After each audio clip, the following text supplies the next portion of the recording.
Team India cricket legend Rahul Dravid కుమారుడు Anvay Dravid under nineteen one day challenger trophy స్క్వాడ్లో స్థానం సంపాదించుకున్నాడు.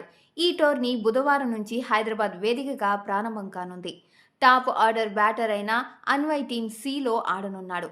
అతడు విజయ్ మర్చెంట్ ట్రోఫీ గత సీజన్లో 6 మ్యాచ్ల్లో 91.80 యావరేజ్తో 459 పరుగులు చేశాడు. ఇందులో 2 సెంచరీలు ఉన్నాయి.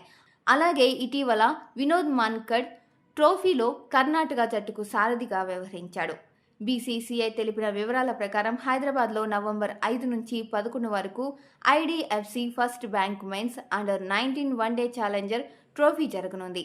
దీనికి సంబంధించిన 4 జట్లను ఇప్పటికే జూనియర్ సెలక్షన్ కమిటీ సభ్యులు ఎంపిక చేశారు. అరోన్ జార్జ్ కెప్టెన్గా వ్యవహరిస్తున్న టీం సి, వేదాంత్ త్రివేది కెప్టెన్గా ఉన్న టీం బితో శుక్రవారం తలపడనుంది. అన్వయ్ ద్రావిడ్ అన్న సమీర్ ద్రావిడ్ కూడా క్రికెటరే. అతడు మహారాజా టీ20 కేఎస్సీఏ ట్రోఫీలో కర్ణాటక తరపున పాల్గొన్నాడు.